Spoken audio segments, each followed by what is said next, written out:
Irrefutable reasons why we might be living in a simulation. 1. The Mandela effect. Some people claim to remember TV coverage of Nelson Mandela's death in the 1980s even though he actually died in 2013.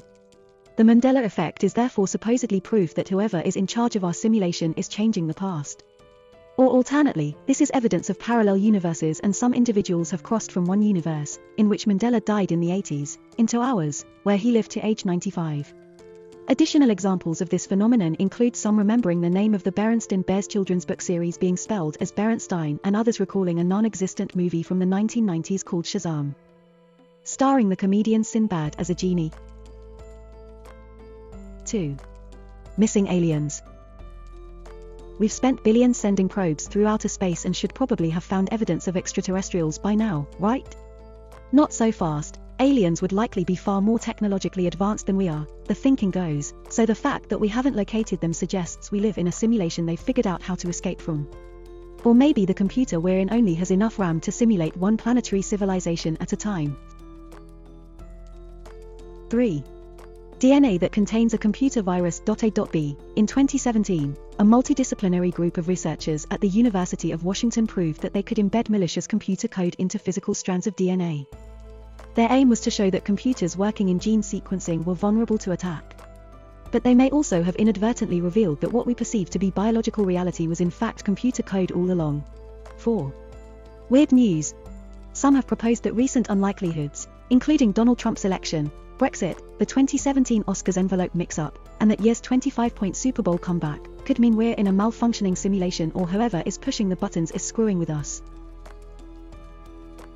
5. Why does our universe have rules in the first place?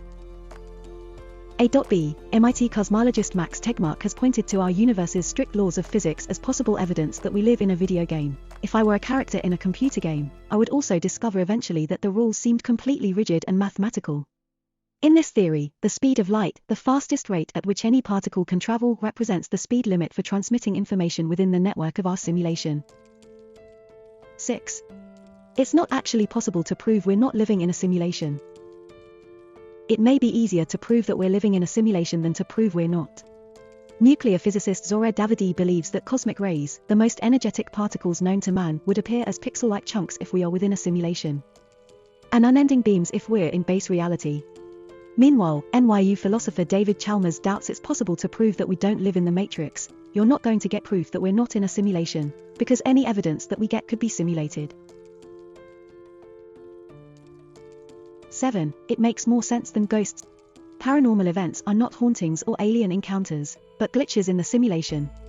This theory is the one most explored on Reddit forums like Are We Living in a Simulation and A Glitch in the Matrix, where users explore big ideas in philosophy funneled into the details of the odd or the occult.